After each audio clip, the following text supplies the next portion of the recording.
Mitsubishi Eclipse Cross interior.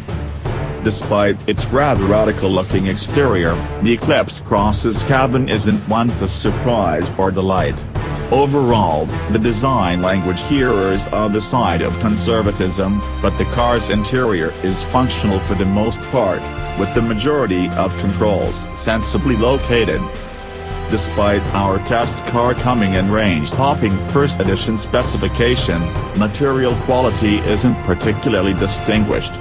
Plain plastic moldings are abundant throughout, and although leather upholstery, contrast stitching and a panoramic sunroof, the latter being standard on upper-spec 4 and first edition versions, go some way to lifting the ambient richness, they don't lift it to anything like the level of a CHR or a T-Roc.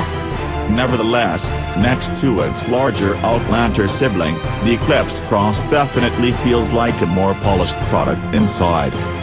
The 7.0-in touchscreen system, or smartphone-linked display audio, as Mitsubishi would have it, that sits atop the dashboard looks the part and fits in well with the styling of the interior around it, but to use it's slow, graphically poor and fiddly to navigate.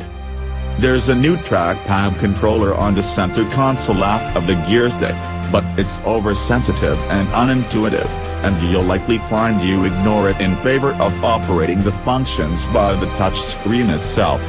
Features are a bit sparse too.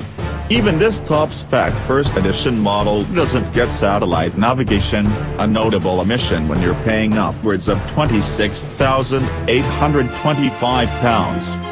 Still, it does get Android Auto and Apple CarPlay as standard, which goes some way to making up for this.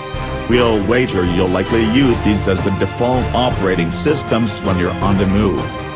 Interior space is a mixed bag.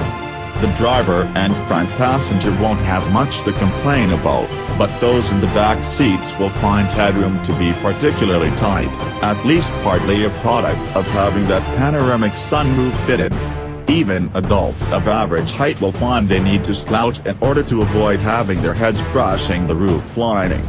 Better news is that rear leg and knee room is abundant, even if the person sitting in the seat in front of you is particularly tall.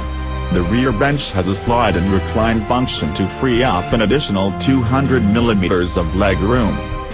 Seats up boot space comes in at 448 liters, which is better than some rivals claim, although the class-leading Seeker trumps it by 62 liters.